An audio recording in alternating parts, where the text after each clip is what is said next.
Trading Time with your host, John Rousseau. Hi, I'm Renee Shepherd, producer of Trading Time. Today's episode features our host, John Rousseau, speaking with Sara Cousins, manager of trades programs at Okanagan College, and Tanya Tarlit, program administrator.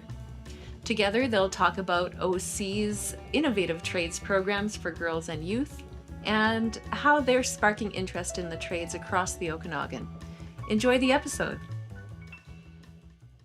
Sara and Tanya, thank you very much for joining us today on Trading Time. I love the idea of your program, and I would like you to give us an overview of the why of this program. And I want you to point out some of the benefits to the trades in this program. It's exciting. Who'd like to lead? So we have a number of programs for youth in trades, which we can talk about particularly today, and particularly for females in trades as well. And that can start as young as grade 4. So we have spring break camps coming up in Penticton that will be go-karts. Yep. And intro to carpentry for grade 4 to 6. Yep. And meddling with metal, which is a welding course for grade 7 to 9. So that's where it starts. And we're increasing those options as much as we can. Tanya works in those programs quite a bit, so she can talk a little bit more about that. Also in Penticton, we have Intro to Trade summer camps, which will be go-kart, meddling with metal, and so on. That will be coming up this summer again. Go-kart. So I'm assuming this is like a mechanical thing. We're wrenching on it, motors and absolutely. engines. Yeah. Yeah, the best thing with go-karts is we do actually have a fleet of go-karts, and every year what we do is we have the students be able to take the tires off. They do oil changes. They go through the carburetor, figure out what they need to do with it, and then they put it back together.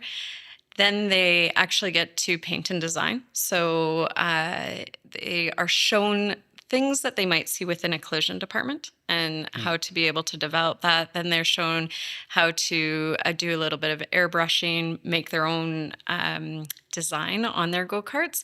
Then they are taught how to design a track. So if you're going a track for racing. Yeah, a track for racing. So they go out and they do this really detailed track. It's up to the students that are there. There's normally 16 of them. And they design their track. And on the Friday, parents are invited to come watch. They have the flags out for most of them. First time they've ever put pedal to the metal. So so they're actually driving this unit that they've just tricked out. That's right. And maintained and painted and all that. Yeah. That is such a great It's awesome opportunity. Yeah. And so this is happening at what age demographic is this particular? Yeah, that's a great question. So we have 2 that run. One is for our younger ones, and that's actually our female focused ones, grades 4 to 6. And then our grades 7 to 9s is for everyone. So anyone can be involved in that. So that's when it starts. They get involved in the 4 to 6. Often, it's one of our most entertaining camps and Very popular. Super popular. Oh, yeah. It's sold out within a day normally, right? Yeah. But you'll see the same group of students, even though they did something with it the year before, they loved it so much that they keep on coming back and coming back. And then they become really comfortable with what we would consider small engine repair, right? So being really involved in the whole aspect of it. And if you're starting at the 4 to 6 level, it's not as detailed as you would get in the grade 7 to 9, but they still get that touch point that they probably will never get unless they have someone in their life to show them that, right? So facilitator to student ratio, where are you guys at? How big is the program? So for our day camps, the maximum we'll ever have is 16. And 16? Yeah, 16. And that's actually throughout all of our programs. So if you are in any of our trades programs, the maximum that we will normally have is 16. So we'll have one instructor for our day camps, and then we also have a helper, we would call them, right? To be able to come in and help and make sure the students are understanding what's going on. So yeah. Okay, so that was the go-kart one. Yeah, that's go-kart one. Give me Yeah. the overview of the metal. The metal program. Meddling Yes. with metal. Yeah, Yes. meddling with metal. Which is fairly new. It is fairly new. So we have done meddling with metal for about 3 years in our Kelowna location. In the Penticton location, we started this last year. And we had a great partnership with the Canadian Welding Bureau, CWB. That one is fantastic when we're able to get the partnerships, because we'll have mentors from the community that will come in and help do that with the students. The great thing with the metal camp is they are fully fitted, so they are in leathers, they have the full mask, they are ready to weld. And for most people, welding can be quite intimidating, right? So when you get to have students being able to understand the safety that they need to have around welding, but then be able to create some pretty cool, actually more than pretty cool, really cool takeaway projects, they want to do it again and again. And welding is actually, and Sarah can speak to this, one of our very popular trades right now. So being able to get these students at a young age and be able to develop that is pretty cool. Yeah. So this Jill of all trades program, I see these matching shirts. Yeah. So you're saying that the Jill of all trades program starts at grade 4?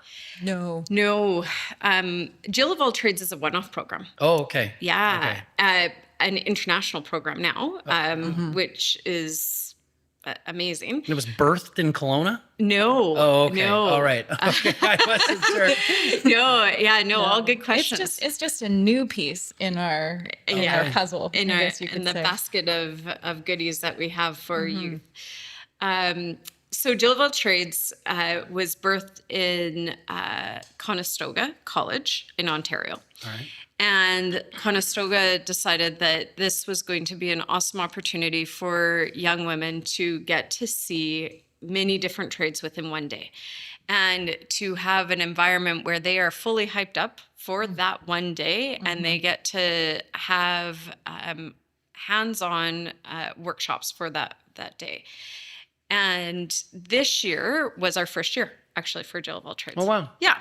So now this is, thank you for bringing me up to speed. This is supplementary to all of those other courses that you just laid out. They're not, okay. All right. No, it's for grades 9 to 12. Okay. And they spend an hour in each shop, and most of them have take-home activities that they bring, but some of them are also group projects. They built a reading nook with carpentry and electrical this past May. And there were 75 girls from various school districts, including in the south, that were there in Kelowna, and then we're doing it again in Vernon, a mini one in November. So, I mean, I don't know what it was like when you went to high school. I would imagine we're probably close in age, but like where I went and when I went to high school, we had what you've proposed in our school already, where you would get a sampling of, you'd be in a cooking class, you'd be in a sewing class, metal, wood shop. You'd have, I think it was a 6 or 8, I think it was probably 6 weeks in each. Is this not happening in high schools anymore? Like I guess what I'm wondering is why do we have this program? Right. Yeah. What happened to our high schools? Was it like that when you went to school? Yes. Yes. To a certain extent, but not, you wouldn't be able to sample as many of the trades, at least when I went to school, right? Yes, of Like course. I wouldn't have been able to get hands-on with a welding instructor, right? Like we wouldn't be full really? out. And no, that wasn't something in high school. Certainly we had our automotive department, and we had our carpentry shop, and we didn't have electrical. Yeah, those are the main ones. Yeah. Because I've heard that, and maybe you can elaborate on this, that they are closing these elective classes, a lot of them. Is that what you're hearing and seeing in the different districts you're working in? There's a few challenges. I mean, one of them is having the funding to run those programs. The materials can be very expensive, right? Imagine for welding. But it's also having the instructors. To teach in a high school, you need to have your Bachelor of Ed and then you also need to have your red seal, let's say. So for us, our instructors don't have that Bachelor of Ed usually, although some do. Yep. But they have that experience with the trade. And then so we can offer a different opportunity. We have a lot more equipment. Some of the programs are on our campuses and some of them are in the high schools. So when it's that grade 10 to 12, that's when they do those 12-week samplers. And it's all day. It's not just a block. It's all day that they spend doing that, those various trades. So, okay. Do you ever hold these courses in private facilities? So, like for instance, Yeah. my industrial design shop, like, do you work out in the community in other private facilities? Do you tour your students through those, or? So we've worked in community with doing sampler, depending on what the community would be. Often with private facilities, there's a fees associated with it, right? Some places may not be willing to take the insurance and things that it needs to be to run a program like that, right? But we've definitely been in community where we have done these types of programs as well. And as opposed to just having a tour, I mean, we'll often take the classes to various work sites, and manufacturing and so on, so that they get to see that.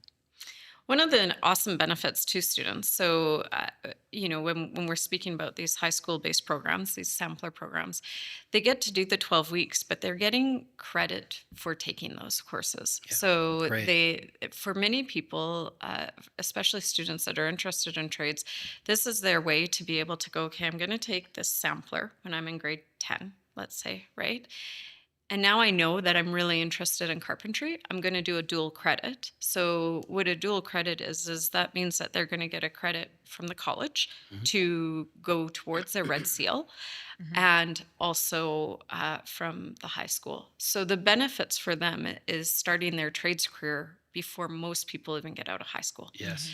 So when we take a look at why we're doing these sampler-based programs, it's really to get people involved at a younger age, but also to get them to be prepped for their dual credit so that they come out and are successful and haven't taken a program where they really thought, I want to do heavy duty, and then went, ooh, wow, those are big wrenches. That's heavy duty. This is really heavy duty. But now I really actually enjoy, say, automotive, right?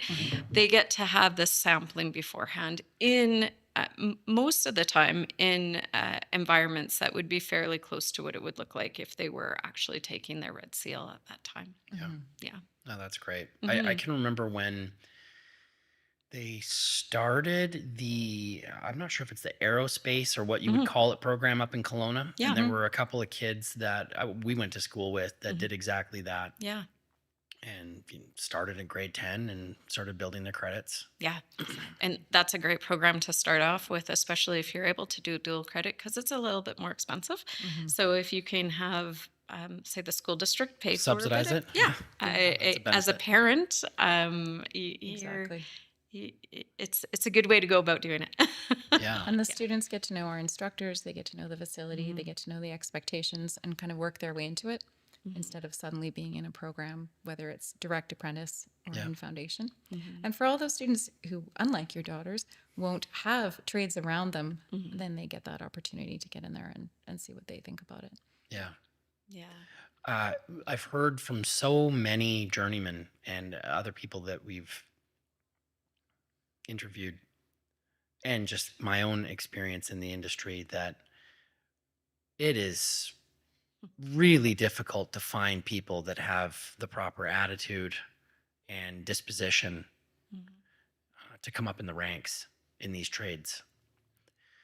And how do we combat that? You know what I mean? Like, is what you're proposing enough, do you think? Or and I say that because I interviewed somebody that grew up in Switzerland, where it was very obvious in their system that you're either going to be in the sciences, mathematics, and all those things, or you're not so academically disposed.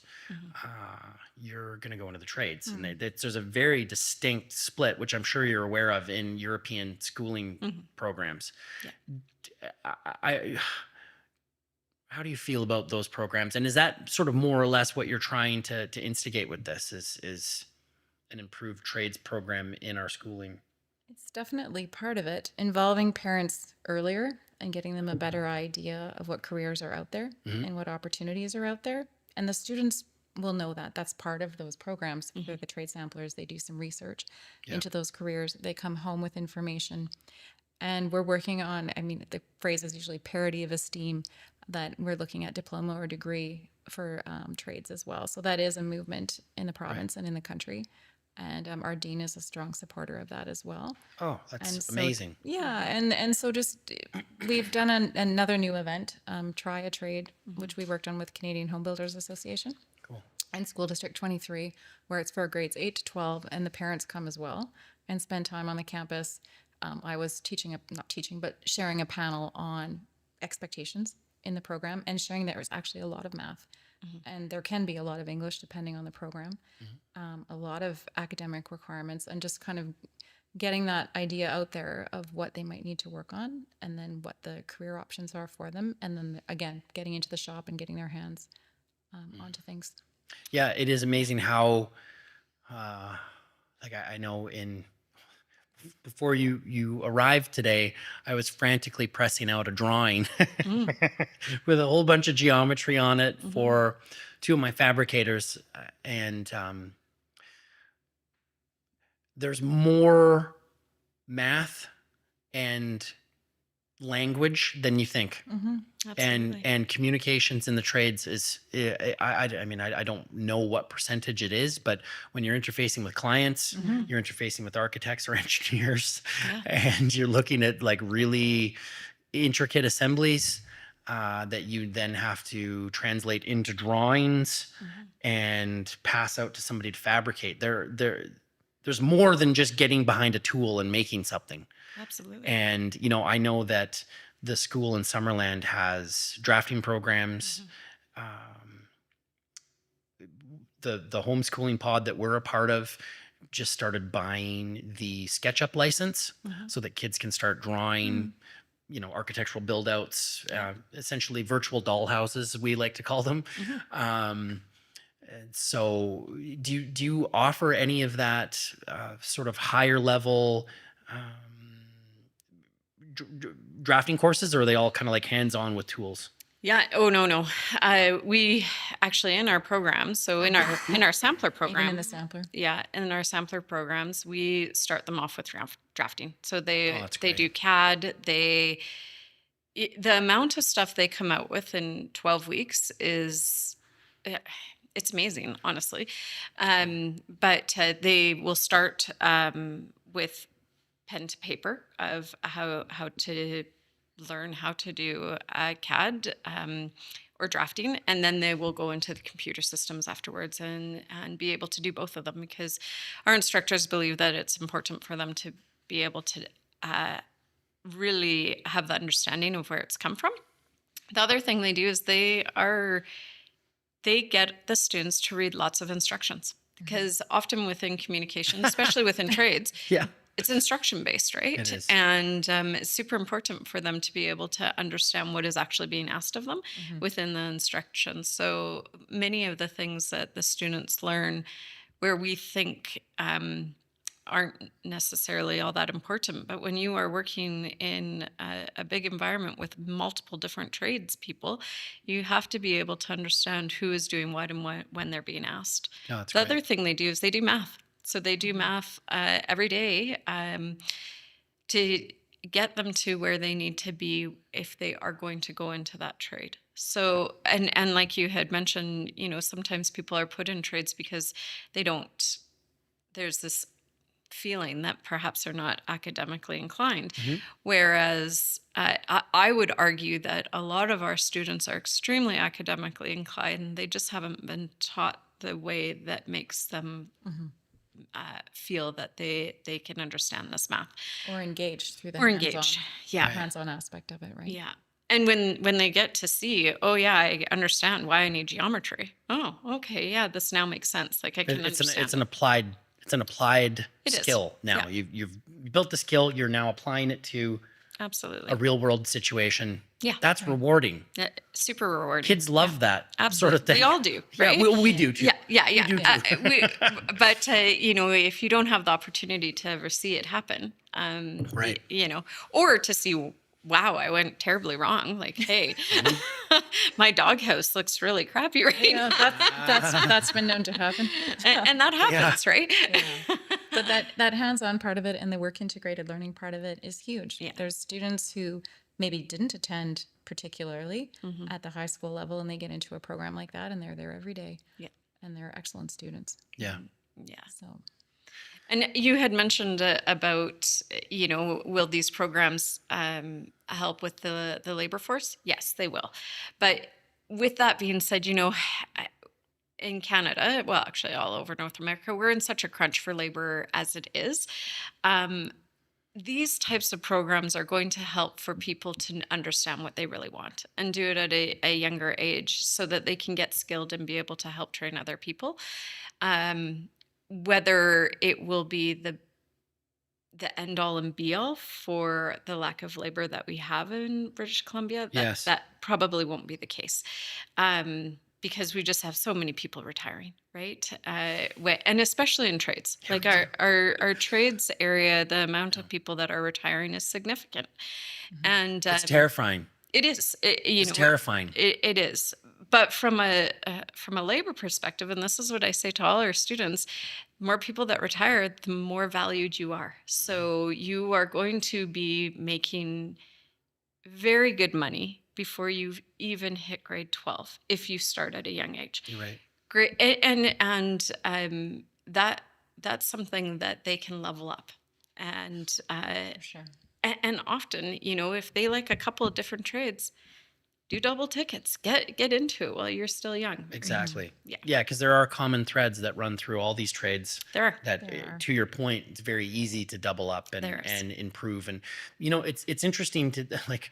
I've often thought I've spent so much time in a shop woodworking over the years that when you take a look at the qualifications required in order to become an architect or a doctor or you get your master's or your PhD in something and you start looking at it and you're going like, I've spent like way more time than that. I go, I have to be a doctor of wood by now. I have to be. Yeah. Right. And so how do you get people to think about the trades in that way where it's like, to your point where, you spend enough time doing this, there's really no ceiling to the amount of money that you can make and how successful you can be in your life. Yep. And I think that people, for whatever reason, don't equate being in the trades or being in fabrication with success and comfort and gratification and being a major part of your community.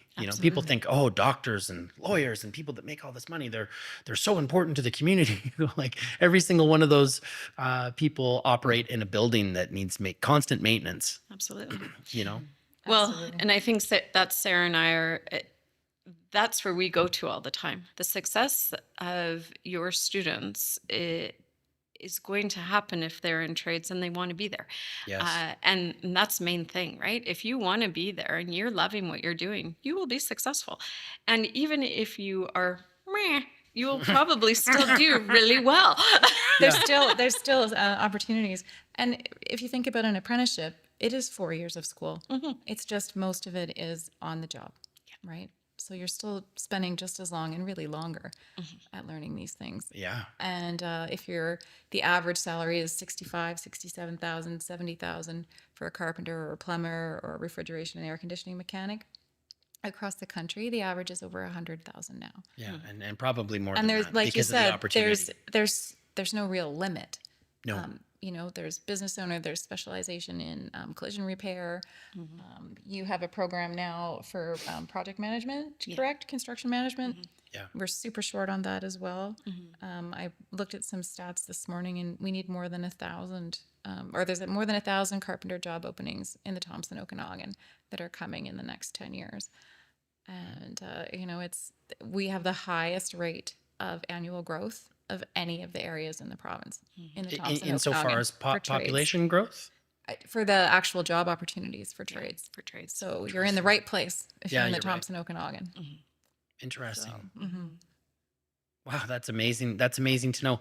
I have been pointing out to people through conversation that, we are witnessing a really interesting transition whereby the most skilled demographic, the largest, most skilled demographic in history is getting ready to retire. And you touched on that.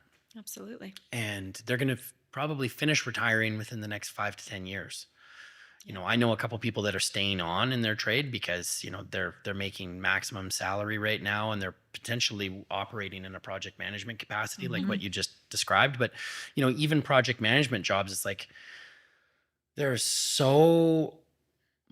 so many diverse situations on a job site that no amount of theoretical training can prepare you for from a project management perspective. And I'm saying this having managed Yeah. construction projects in the past, and it's amazing. It's amazing what each site can teach you. And I often have said that, like, if you just take a look at, we haven't talked about the culinary arts as a trade yet, but if you take a look at a restaurant position, the best managers are the people that, they started in the dish pit. Yeah. They've done it all. They've done it all, right? So I wonder if that project management course could really benefit from having those well-rounded people that know a little bit about each of these trades. I'm interested in that project management course because Yeah, so this one is newly developed, and why it was developed was because of a need, right? Industry request. Industry requested this. So basically, it's 4-person training for whatever trade you're in.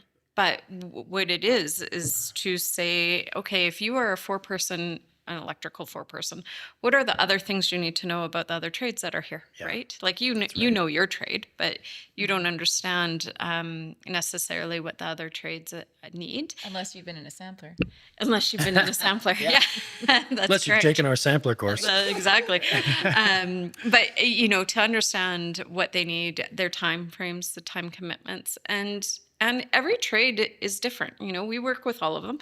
We sit down with the heads, or we call them the chair of the departments, and every trade has a different feel for them, right? So as a project manager, you need to understand what are their pinch points, or Yes, that's right. whatever Yes. that might be, and how do you help them? And often I've heard, and this may or may not be the case, but sometimes when you're in those project management roles, if you're not the actual project manager, you can be butting up against different trades. And instead of butting up against, we want to make sure that the people that are involved in them understand how to make the project flow, or that it's a little more smooth, right? Yeah, essentially you are the diplomat and liaison as a project manager between a lot of people. Absolutely. Yeah. It can be a huge project. Yes. Yeah. I have a friend who runs a project in the port in Vancouver. Oh, amazing. Originally an electrician, and it's a serious task he has. Well, yeah, because you're like potentially interfacing with like union representatives and your clients and maybe the building officials and then all of the trades. Yeah. Hundreds or thousands of tradespeople. Safety authorities, and it's a really intricate job. Yeah. And I've talked to project managers in the past who've said, and I'm not sure if you touch on this, it's like there are some jobs in our field, I feel as though, having done a lot of different jobs in the industry, that I can go home at the end of the day. Project management, when I'm in the middle of a very large project that's very expensive, it feels like I'm never off the clock. Yeah. And I wonder if, as a component of these programs, if you're talking to kids about the potential psychological impact of being in trades, or if that's come up, because I think that is a really important thing to consider. Is It is. These are serious, expensive things Yes. that you're doing. You know what I Yes. mean? Like, it's not. Yeah, absolutely. Yeah. So when I think about the trade sampler, the instructors that are involved, they do a tool room talk every day, but then they also go through what can be the implications of things going wrong. Yeah. Obviously, most important is safety. The hands down, we often speak to safety, but then we also speak to the reputation of the company that you're working for, right? Your reputation as an individual when you're out there, because as you well know, trades talk. So if you know that there's been someone from, another crew that has been not so favorable, often that will get back to other areas. So we speak to them about that. Yeah. But we Work also, ethic and- work ethic is huge. And then we also talk about their health from like a regular health perspective, but also a mental health perspective. That's something that they have a workbook on. It's called our apprenticeship pathway book, and it speaks to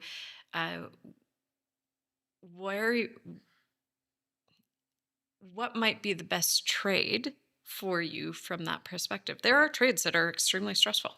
Yeah, there are. And some people really thrive in that environment. Others, if they see that, go, "Whew, yeah, no, I don't want to be the person." Concrete truck drivers, for instance. Sure, yeah. Or Yeah. that's a great one to. That's a stressful job. Yeah, finishing, concrete finishing is extremely stressful. You have a very limited time to make sure that that concrete is laid properly, laid flat, and I didn't know this. I saw that actually. We had a CCW program. construction craft worker. Yeah, and one of the companies in town had laid it out of who would be good and who would be bad for it, and he said if you can't handle the stress of doing this in a fast period of time, it's probably not you. Yeah, that's right. That's right. Yeah. I guess I just wonder. This might be a bit of a rabbit hole, but like.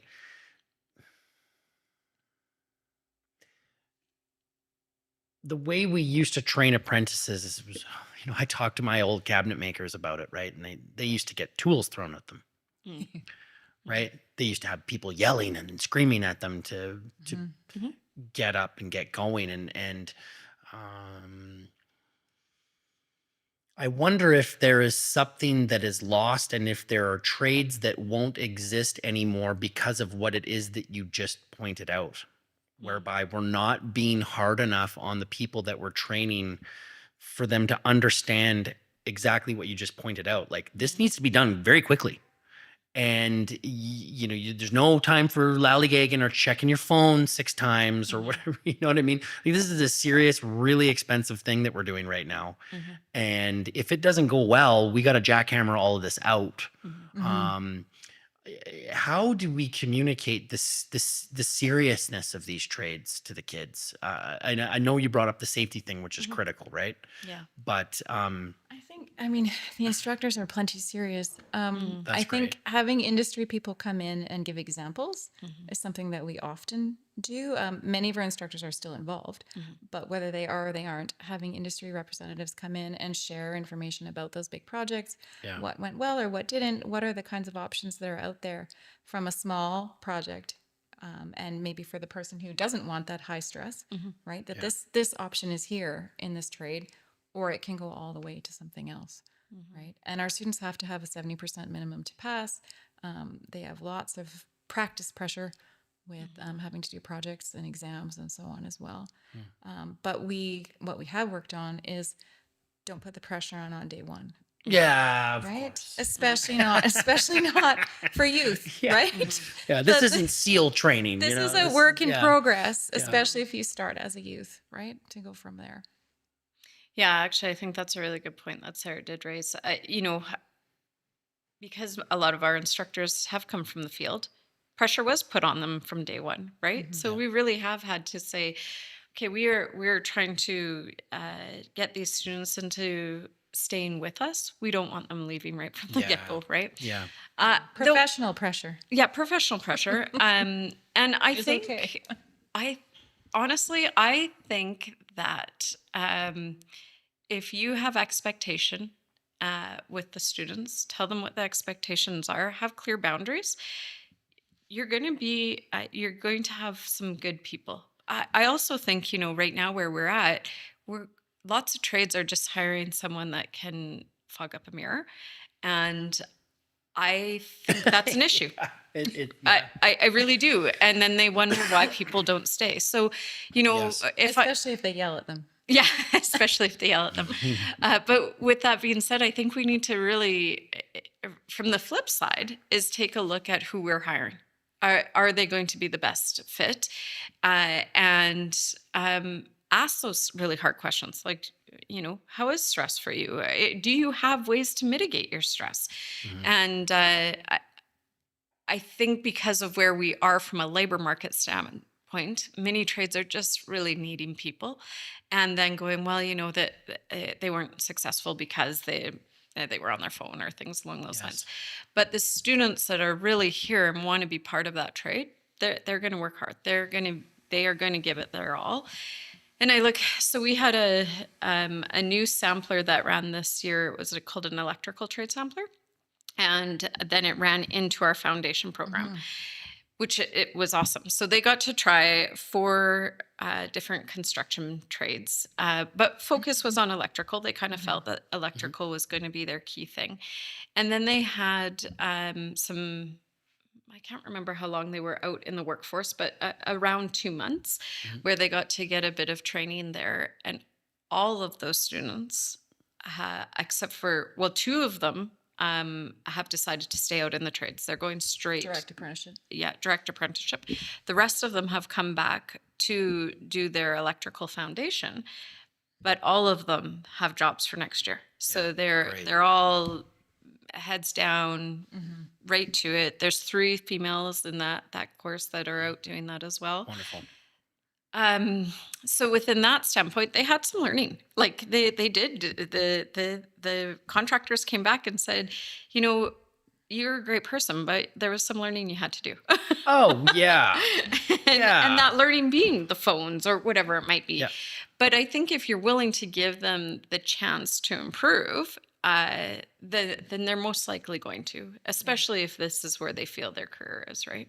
And that program spent some time as well for those students who thought electrician was how they wanted to go, to see how it fit with carpentry, to see how it fit with plumbing, to kind of understand better the whole picture. And I think that was a successful first go at that program that we do with School District 23. That's amazing. That's great. One of the things that we're running into in the industry, I would refer to the trades that you have been outlining so far as like the skeleton. Yeah. This is how the house is made. These are the nerves that connect the house to the. Absolutely. But more and more we're seeing with the way jurisdictions are moving to be more energy efficient. We're seeing envelope be a huge concern. Yep. Do you have any courses or have discussed the need for any courses in envelope work? Because air tightness, energy efficiency, these are all things that are coming up in the industry. Yeah. And we've often joked about it, like I love doing envelope work. I love doing detailing on windows and taping things properly and whatnot. That's going to be a major requirement on all sites moving forward. And I just like, are people getting trained for that? Do you want me to speak to SBT and you can speak to the windows and doors? Yeah. Yeah, sounds good. So yes. Oh, great. Wonderful. Our Penticton campus has the Sustainable Building Technology Diploma, which looks at building science. It looks like systems thinking between the design and the construction. And so many of our carpentry students, well, maybe not many so far, but our carpentry students may go into that program, or the opposite may happen. Those students may come to carpentry. And so they have both of those sides. It's a 2-year program, and it's through our technology department, not through trades, but we do work with that department on that program. And yeah, so we in September, I was trying to think when the date was. In September, we just launched our micro-credential for windows and doors, and it's a retrofit. So if you are in carpentry and you know that windows and doors is going to be something that's going to be big in your industry. We actually have a window and doors micro credential through a home HSBC, where you can get some building credits through as well. Cool. Yeah. And so you said retrofit. So we go into a new house Yeah. or an old house, pardon me. Yeah. We peel back the interior and potentially exterior assemblies in order to be able to tie them into the pre-existing envelope. That's right. Improve the seal around the windows. Yeah. Yeah. Because what they're figuring, when we take a look at a lot of the different types of construction that's going to be happening, retrofit is something huge, right? And that is an area where Fortis, BC Hydro, all of those get involved with giving some grants and some things along those lines to any of the different companies that might be involved in it, and also home providers too. So to be part of, or to be able to be part of getting those grants, they want to make sure that people are trained doing it correctly, right? So that is something that is on our plate. Another program that is done through Okanagan colleges called the RIT program, Residential Insulators Training Program. And that is, of course, to do with insulation. How to make sure you're doing it properly and ensure that it's hitting what it needs to be for the construction industry, right? Yeah. So these are all definitely things that are coming up. We are looking at some other ones. Solar installation. Yeah, solar installation is another one that we are in the process of trying to get the curriculum developed properly for it. And on the flip side of that, that's construction, but we also have our battery electric vehicle training. So, we have all these electric vehicles out there and mechanics that have never been shown what to do with an electric vehicle and how to make sure that they're not going to get shocked and hurt, and that's another program that we have for people that are already red seals. So a lot of these level 3. No, actually you have to be red seal for that one. Okay. Yeah. So, but you could be red seal in a heavy duty because, it doesn't necessarily mean that you're just working in cars. You could be working on some of the bigger equipment as well. Yes. So, yeah. To your window and door, I just want to circle back to that. Most people, like when you look at a building, that's a house and there's another house and that's a house too. Like you look at some houses that have a very large percentage of glass, or like even just this wall behind us. Yeah.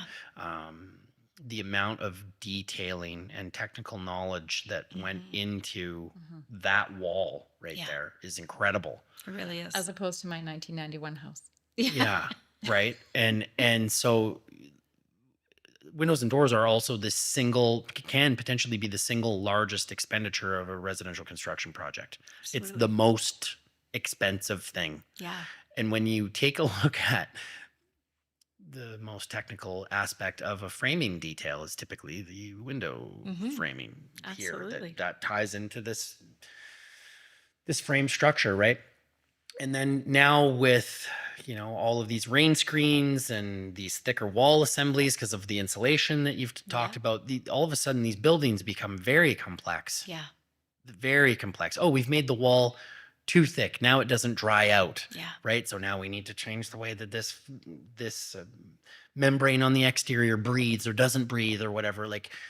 And now that we're looking at all of these things, I've often said to myself, there needs to be a building science course that people are taking. Like everybody lives in a building. How come there's no building science course that you could take in high school? Do you know what I'm saying? Yeah. Yeah. So that's really great that you're looking at those things. Yeah. Well, you know what? We do listen to industry. Sara sits on many PACs. And advisory committee. Yeah, program advisory committees that have industry experts, right? That have different individuals from our community, and they speak and say, we want these types of courses. And Sara brings them back and says, Tanya. Tanya. Can you make these type of courses? And I go, yeah, I think I can. I don't know what my job within that is certainly not the curriculum based. Those always go out to industry experts. Mine would be the project management of making sure those industry experts come back at an appropriate time, on budget, all of that Finding sort the of stuff. instructors. Yeah, and so forth. instructors, all of those sorts of things. But we realize the importance, and we also know that we are the second largest trades facility, educational facility in BC. So Okanagan College in Kelowna. yeah, Yes. Okanagan Amazing. College. And Amazing. yeah, We trained over 2,100 students last year, and we're heading for 2,500, and we're busy. yeah. So it goes BCIT and then Okanagan College in the province. That's great. Yeah. So What are the requirements for being an instructor in your program? Oh, yeah, I'm that's a glad you great- brought that up, because yeah. when you were talking about retirements before, that's one of the tricks, right? So you would need to have your red seal, and then 5 to 10 years of experience in the field. And then you would take a provincial instructor diploma at Vancouver Community College, or we have at Okanagan College, we have the first three courses of that. It's called a learner-centered instructor certificate. I ask because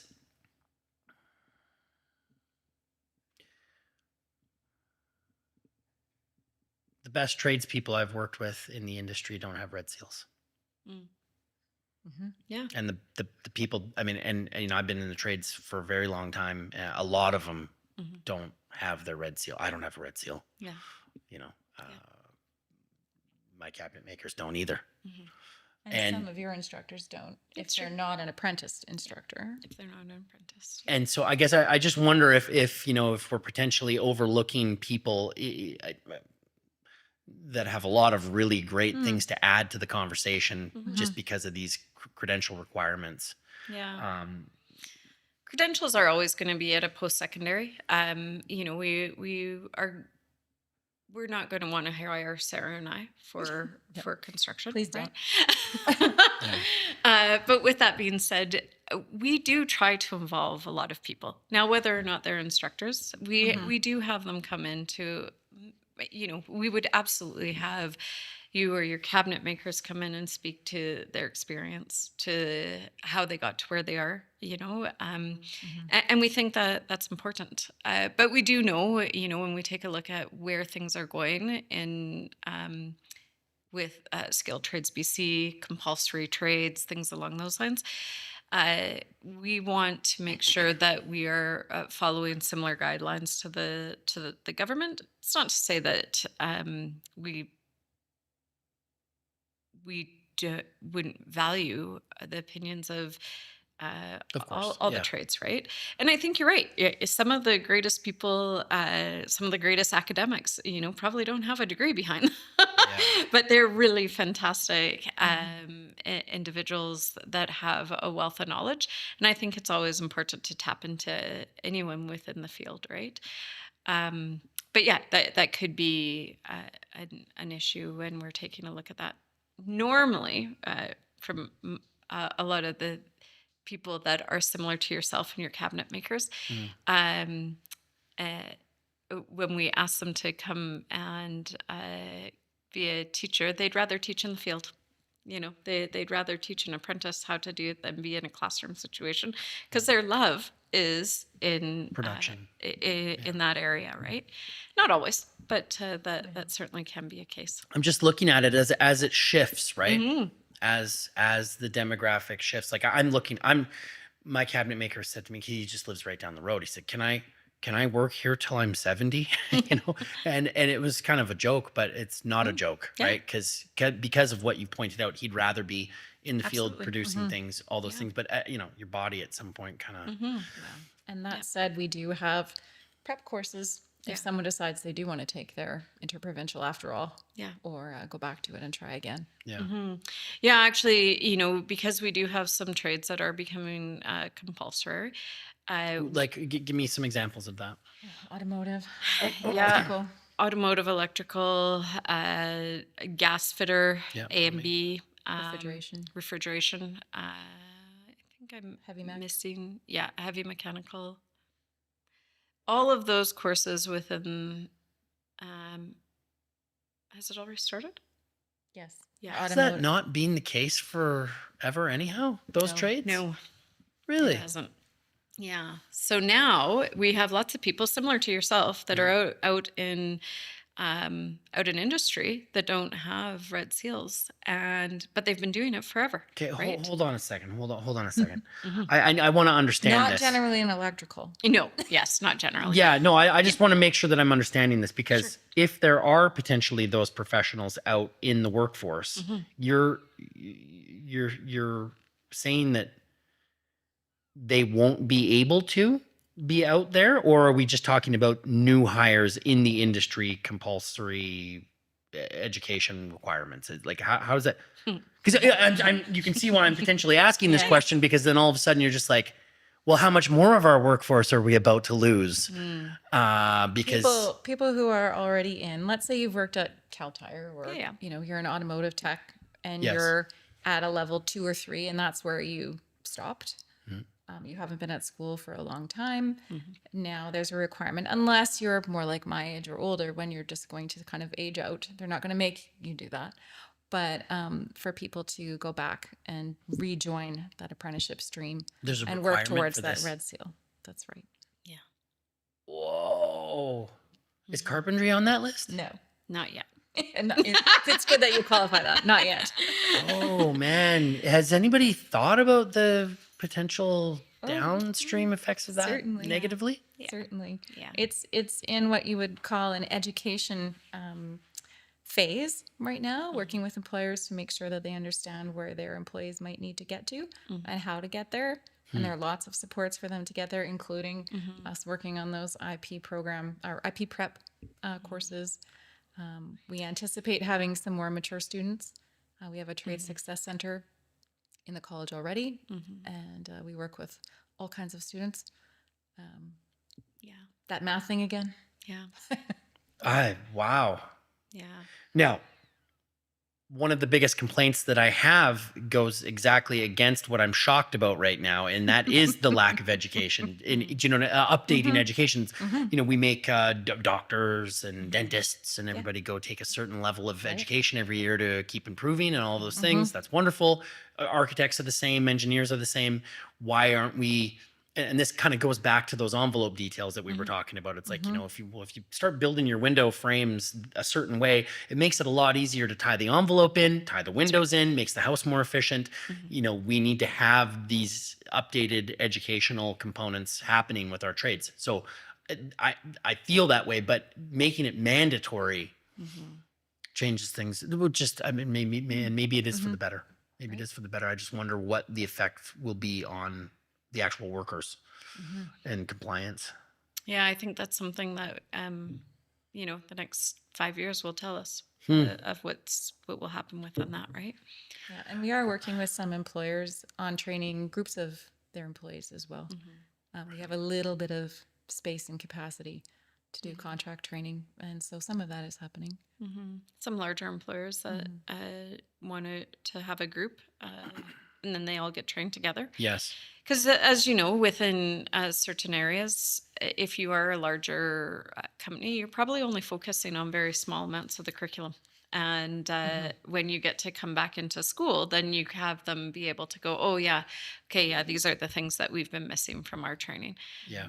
Most likely because they didn't need it in their job, right? But They're servicing, right. Yeah. They're servicing a narrow portion of the industry versus what is potentially out there. The students are expected to have a very wide range of knowledge, right?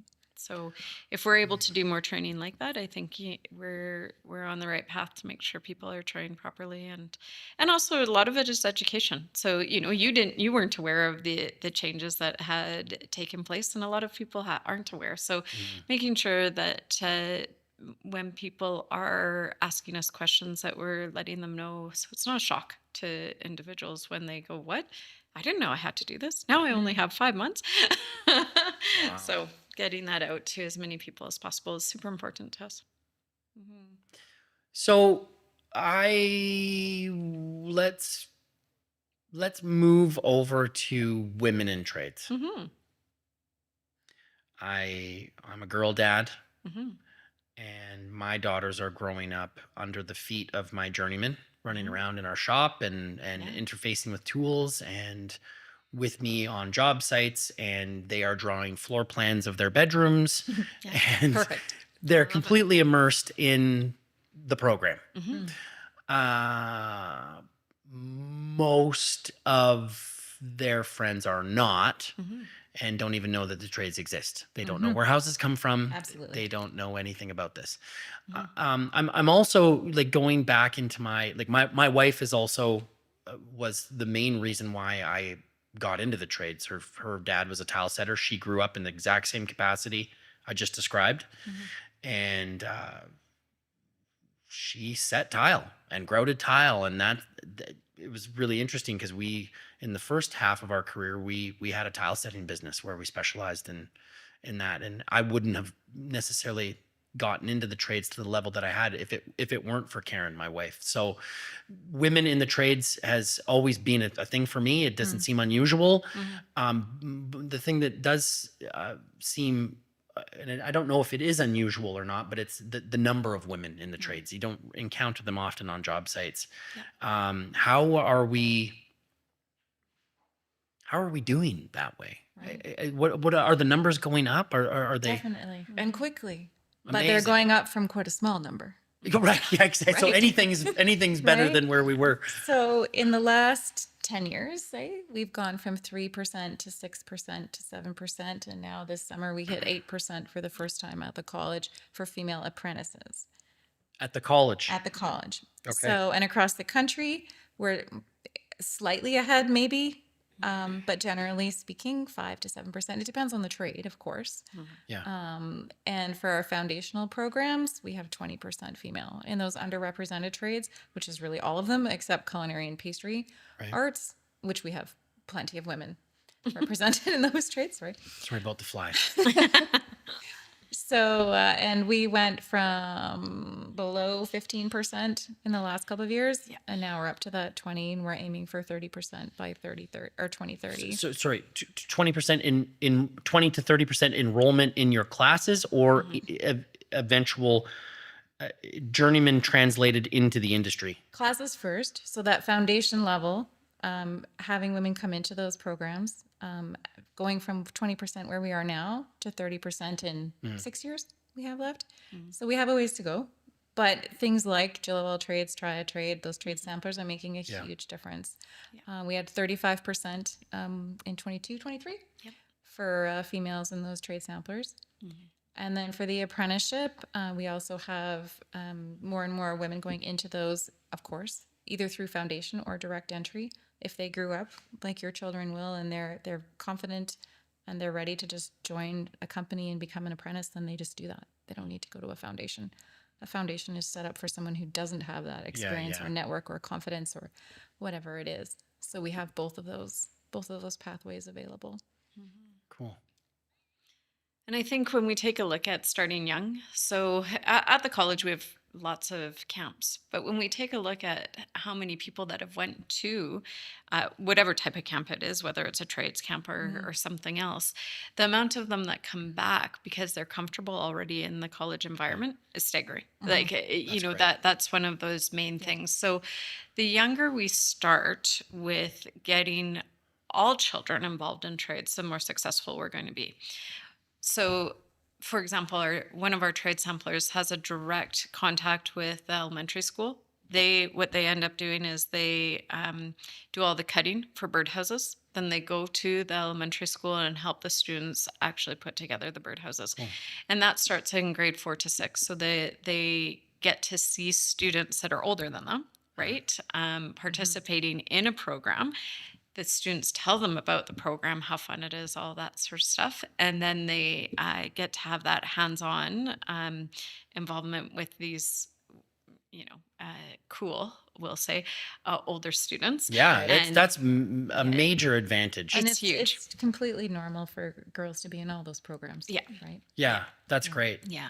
And then we have another program where actually what this group of students do is they go to one of the elementary schools at a younger age. So they are normally anywhere between kindergarten to grade 2, and they will read trades based books, like fun children books, but the sampler students will read it to them once a week, and so that they get I to learned have something. that. I didn't know that. Oh yeah. Nice. Yeah, so they get to have this connection with them. Like the house that she built. And Yes, all Love of it. those programs and all of those books. And those students have been invited to that sampler's graduation in the past. So they get to great. go and see these students. This is Get where some- this trajectory takes you. That's right. Yeah. Yeah. That's amazing. Mm-hmm. Yeah. So and then the mentors that they get to see in those Yeah. Deal of All Trade events are almost all women. Yeah. From local industry and also from further away, Mm-hmm. from Vancouver and so on. Yeah. So I don't know about you, but I want kids to understand how amazing being in the trades can be. Absolutely. You know, I think that there are a lot of, I don't want to say a lot of, but there can be, depending on the job site, and I've been on great job sites and terrible job sites, there can be some really toxic work environments that transcends any field you're in. Absolutely. That's True. that Yep. concept, right? So whether it's a law office or wherever it is. exactly, you're right. Yes. So I don't want to say that every job site's going to be the best, but I want kids to know that being in the trades can be just so rewarding. And so to have that starting for them that early and to be integrated with somebody older, a mentor, that's so valuable. It is. And you know what, honestly, I think the key to that is having really passionate instructors starting. So, you know, when I take a look at the people that are hired to help out with, say, our camps, they are people that are really hyped about being in trades. Yeah, The right. whole thing, you know, when a student leaves, so I'll give you an example. We had for our go-kart for our go-kart instructor this year, he's one of our collision instructors, and first day he comes in this huge foam cowboy hat, orange, bright orange. He's ready to roll for the day. So, and I'll set the picture for you for the day of tracks. It's normally in mid-July. It's hot. It's a Friday. He comes out on his motorbike in a Donkey Kong outfit. Oh, no way. Yeah, because in essence, he envisions this like Donkey Kong or Of Frogger, course. right? Yes, of course. And the kids are going wild, and they are so stoked to be a part of this whole situation. So if we can start building that and getting the right people in those roles that are mentoring the students, sky's the limit. You know, they're going to be involved. This year, we actually ran a course that would be right up your alley called Build My Dream Home. And Cool. what they ended up doing was they started off with a drafting, and then they went and had to measure out everything that it would be to do the outside of a dream home in the carpentry shop. And the majority of people in that course were female. Yeah. So they loved it. And two of them had already decided that, you know, construction was where they were going to go. They just wanted to make sure that it was something of interest. And in that small 5-day period, they got to touch on drafting and how to read a blueprint properly. You know, it's a short period of time, but course. putting that confidence in them. The fundamentals. Yeah, right. And then being able to see something from popsicle sticks to then a finished project that they got to take home with them was pretty cool. Cool. I'm some people, I mean, I kind of have mixed feelings about where we are as an industry. It's interesting to hear you say that in what was it, the next 5 years, we need 1,000 carpenters. Yeah. I'd say we need 1,000 carpenters right now. Yeah. Yes, well, it's 1,000 job openings Openings. on top of what we already on top have. of what we already need have. for. Yes, if we take a break, I'll put my glasses on and I can tell you exactly. Sure. Yeah. But If you want to go, I see you brought a stack there. If you'd like to go through some of these things, now would be the time for that, for sure. Sure. So in the Thompson Oaken, there are 3,860 carpenters, and we need 1,760 by 2033. So that gives you a pretty good idea. That's 1,760 more on top That's of the job 30 openings. That's on job top of the 30. openings. Oh, So wow. that's for new industry or retirement. It's both.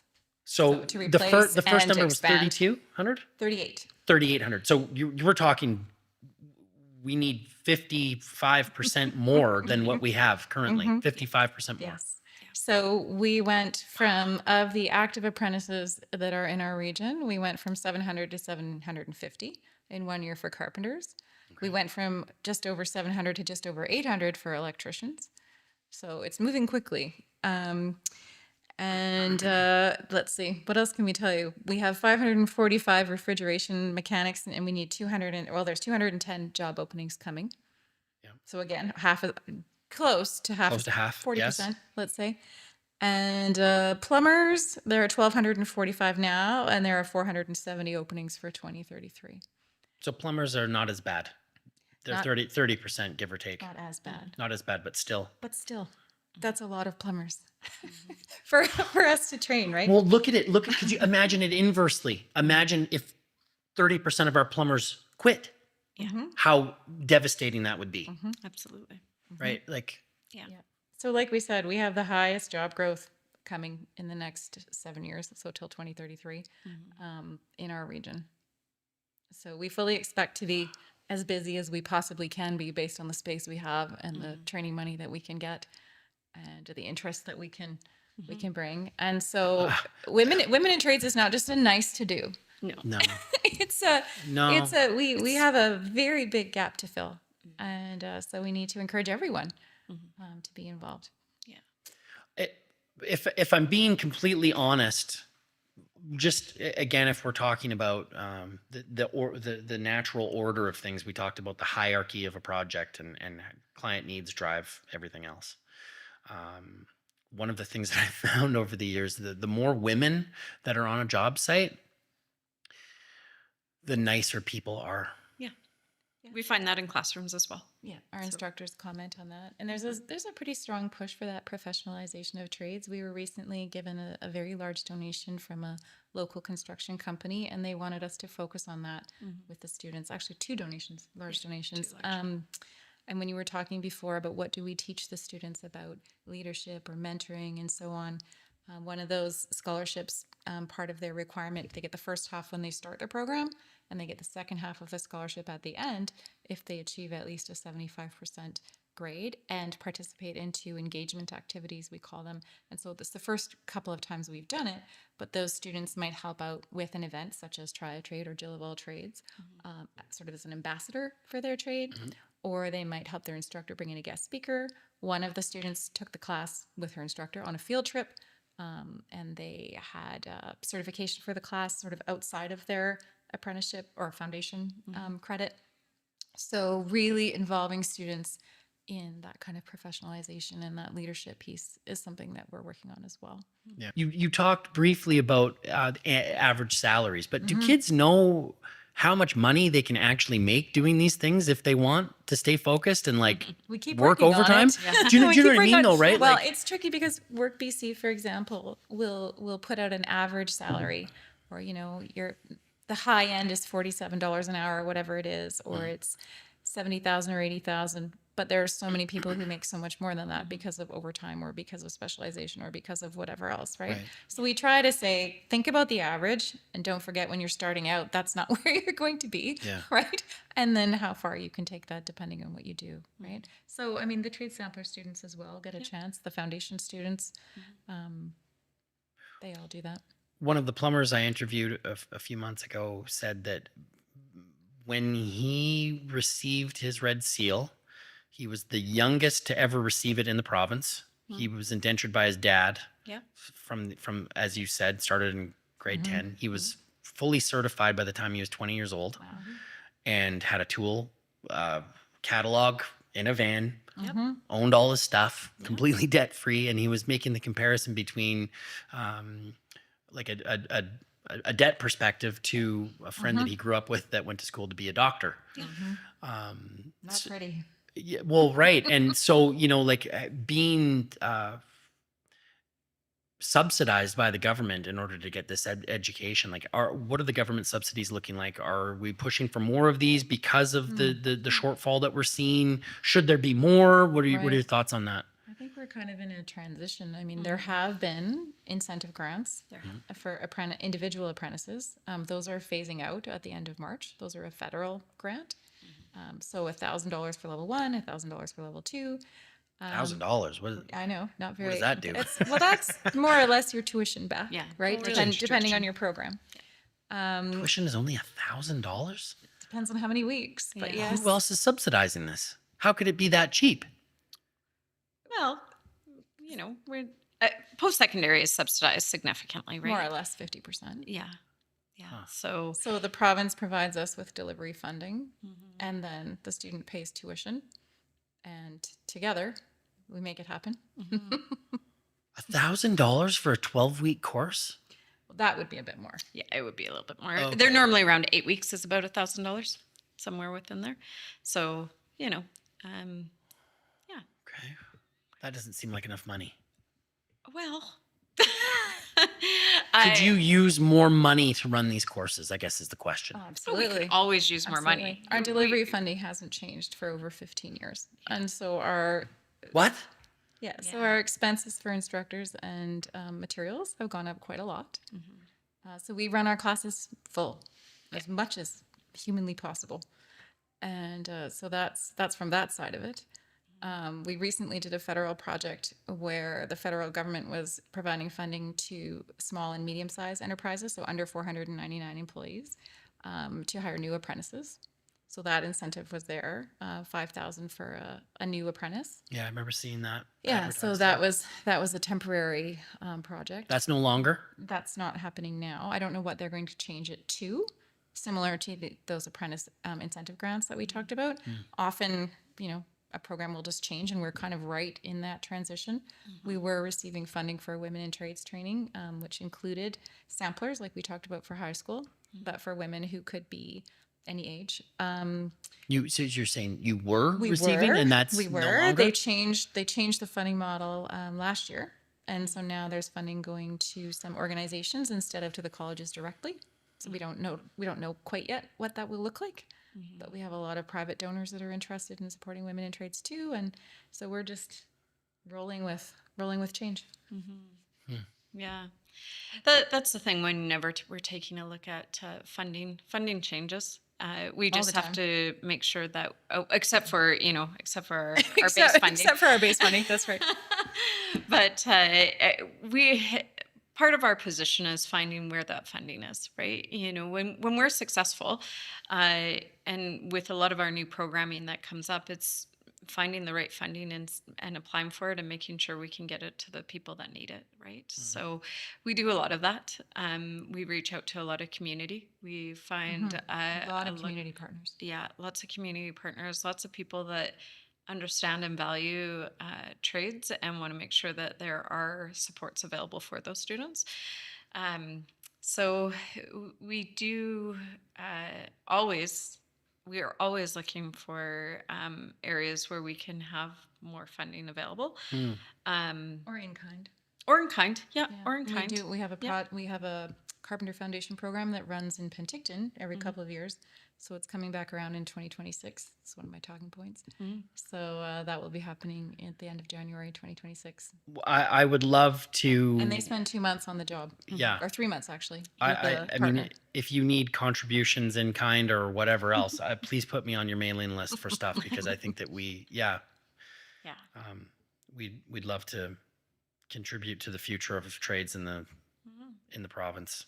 I love the programs that you're running. Thank you so much for coming in today and sharing this with us. This is really important work that you're doing, and hopefully this gets out to a broad audience that also feels the importance. And if we want to contribip, well, how do we give money to you? What do we do? Do you know what I'm saying? Like maybe you could give yourself a Make it plug out to here. a checkbook. No. Our OC Foundation is our charitable arm, and so we have a lot of scholarships from local industry, which is really fantastic. Yeah. And we recently started a little bit of a competition thought with our business program to say, okay, well, how many trades awards can we find? So we actually have one of the highest awards in the college now Amazing. for Yeah. construction trades. It's so important. I don't know when I've shared this before, where you take a look at development construction, real estate, and maintenance of our building fleet in this province, it ends up making up just about a third of our provincial GDP. People have no idea about that. Yeah. It's a major, major Yeah. sector that you're training people in. That's right. And I don't think we could throw enough funding at it, especially given some of these numbers that you've shared, our retirees coming up. So now's the time to fund stuff like this. Absolutely. So Yeah. thank you very much for joining me today. I really value what you're doing. Thank you. Thanks for having us. Thank you. Thanks.